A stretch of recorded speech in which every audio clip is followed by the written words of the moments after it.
تعالى اقولك بقى ازاي تعمليه واحلى من الافران كمان. طريقته سهله جدا وبسيطه وهتعملي كميه حلوه قوي. يلا بينا نسمي الله ونبدا مع بعض.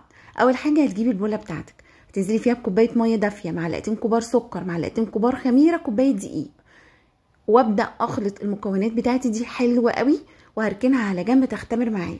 وده كده البولش اللي احنا نستخدمه في العجينه بتاعتنا النهارده عشان تاخدي عجينه مميزه وتجنن وهشه، وتقدري تستخدمي البولش ده في عجائن كتيره قوي هنعملها الفتره اللي جايه مع بعض.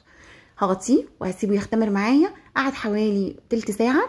بعد كده بيكون عندي بالشكل ده. انا عايزه اوريكي قوامه، شايفين بيبقى بالقوام ده كده بمنتهى البساطه. هبدا بقى انزل عليه بايه؟ بالمكونات بقى بتاعتنا. اول حاجه هنزل عليه ب3 معالق كبار من الصلصه. الصلصه العاديه خالص اللي هي بتبقى في البرطمانات او الاكياس، هنزل ب3 معالق كبار. وبعد كده هنزل بكوبايه الا ربع من الزيت. انا حطيت كوبايه الا ربع زيت وعليها معلقه سمنه كده، قلت السمنه تديها طعم شويه. ونزلت كمان بمعلقه صغيره مليانه بيكنج باودر ورشه ملح وكيلو الدقيق. انا كنت اخدت من كيلو الدقيق ده الكوبايه اللي ضفتها في الاول، يعني كل كميه الدقيق اللي في الوصفه كيلو دقيق. هخلط بقى واعجن الكميات بتاعتي. ونزلت كمان بكوبايه ميه، يبقى انا استخدمت كوبايه ميه في الاول خالص في البولش، وتاني مره استخدمت كوبايه ميه في العجين. بعد كده بعجنه حلو قوي بالشكل اللي انتوا شايفينه ده. العجينه بتبقى مقطعه معايا بالشكل ده كده. هاخد بقى العجينه بتاعتي على الرخامه وهعجن فيها عجنه محترمه 4-5 دقايق كده تتعجن معاكي. كل ما تتعجن كل ما هتلاقيها بقت ناعمه اكتر، بقت طريه اكتر، لينه معاكي، بتبقى تجنن. بعد كده هحطها في الطبق بتاعنا وهغطيها بستريتش وهسيبها بقى تختمر معايا. والخمر ده بقى حسب درجه حراره الجو، والصيف من الشتاء بيختلف معاكي في الوقت اللي العجينه هتختمر فيه.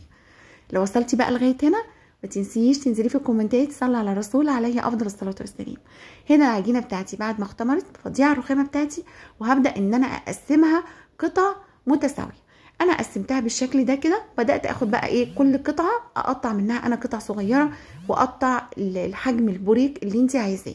هنعمل النهارده بوريك الافران، مقاديره سهله جدا زي ما انت شايفه، عجينته حلوه قوي تحبي تشتغلي فيها، يعني من اروع العجائن اللي انت ممكن تعمليها.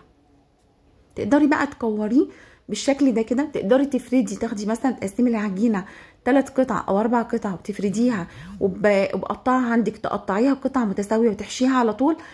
كذا فكره تقدري تشكلي بيها. انا اول حاجه فردتها كده بحشيها بالجبنه، طبعا دي جبنه قديمه اللي انا حشيتها بيها.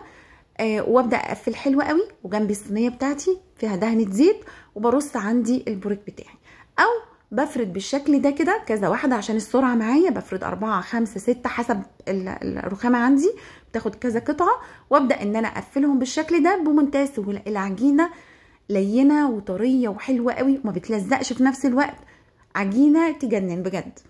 بعد كده طبعا بقفل حلوه قوي، والتقفيله دي بحط يعني تبقى التقفيله تحت في الصينيه، يعني يبقى بحط البوريك على التقفيله في الصينيه من تحت.